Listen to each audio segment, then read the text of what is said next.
Right, చూస్తున్నాం కదా ఇక్కడ నుంచి అంటే పూర్తిగా ఈ సమావేశ మందిరం ఇది అప్పటి రాజులందరూ కూడా దీన్ని ఒక సమావేశ మందిరంగా ఉపయోగించుకునేవాళ్ళు. సో ఇక్కడికి వస్తే ఇక్కడ బయటకు వస్తే ఇక్కడ నుంచి కంప్లీట్గా ఇటువైపు ఉన్నటువంటి వ్యూ మొత్తం కూడా కనిపిస్తూ ఉంటుంది. సో మనం చూస్తూ ఉన్నాం ఈ వ్యూ మొత్తం ఇక్కడ నుంచి చూడొచ్చు. అదేవిధంగా ఇటు నుంచి సో ఇటు కంప్లీట్గా ఇటువైపు వస్తూ ఉంటే ఇదంతా సమావేశ మందిరం ఇది.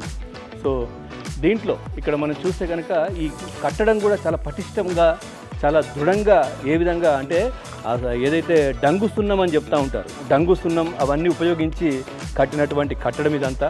సో ఇన్ని వేల సంవత్సరాల చరిత్ర, దాదాపుగా 3000 పైన సంవత్సరాల చరిత్ర ఉన్నటువంటి ఈ కోట ఎంత దృఢంగా ఇప్పటికీ కూడా ఉందో కూడా చూసుకోవచ్చు. దీంట్లో చాలా రూమ్స్ కూడా ఇట్లా ఉన్నాయి. ఇదొక ప్రదేశం, అదేవిధంగా ఇక్కడి నుంచి ఇదొక మందిరం.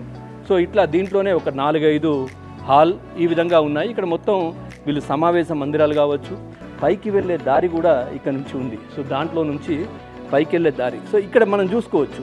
సో ఇప్పుడు ఇది ఉంది కదా, ఇది వాళ్ళు ఏదైనా అంటే వాష్రూమ్ లాగా కూడా దీన్ని యూజ్ చేసేవారు కూడా అని కూడా చెప్తా ఉన్నారు. ఇక్కడ నుంచి ఇట్లా ఉంది ఇది.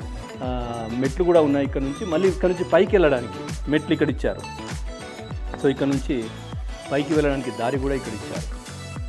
సో చూసుకోవచ్చు ఇక్కడ మధ్య మధ్యలో కూడా వాటర్ స్టోర్ చేసుకోవడానికి, సో ఇక్కడ వాటర్ స్టోర్ చేసుకోవడానికి కూడా వీళ్ళు ఇక్కడ దీన్ని కూడా మంచి చెక్కడం అంటే ఒక స్టోన్తోని చెక్కినటువంటి ఇది కూడా ఇక్కడ మనం చూస్తూ ఉన్నాం.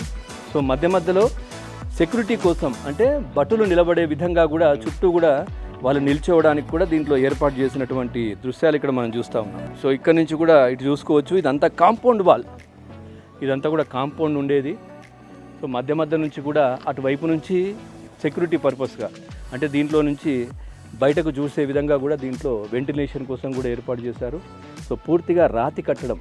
సో కిందంతా మనం వీరత్వం అంటే పూర్తిగా దానికి సంబంధించిన భటులు, యుద్ధాలు, సైనికులు వీటికి సంబంధించి అంతా చూసాం. ఈ ప్లేస్లో మొత్తం కూడా ఒక ప్లేస్లో ఇక్కడ నర్తకులు అంటే మనకు తెలుసు కదా, అంటే ఆ కాలంలో రాజుల దగ్గర ఈ నాట్యం చేయడానికి కూడా ఉండేవాళ్ళు.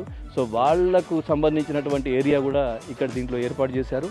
సో చూసుకోవచ్చు పూర్తిగా కూడా ఇదంతా రాజు కోట. ఇక్కడ రాజు నివాసం ఉండేవారు, దీనిపైన రాజు ఇక్కడ ఉండేవారు. సో కింద అంతా కూడా మనం వచ్చిన ప్రదేశంలో అంతా కూడా సైనికులు తర్వాత వాళ్ళకు సంబంధించిన వాళ్ళు అందరూ కూడా అక్కడ నుంచి కంటిన్యూ అవుతూ వచ్చే వాళ్ళు. సో పూర్తిగా మనం చూసుకోవచ్చు ఇది.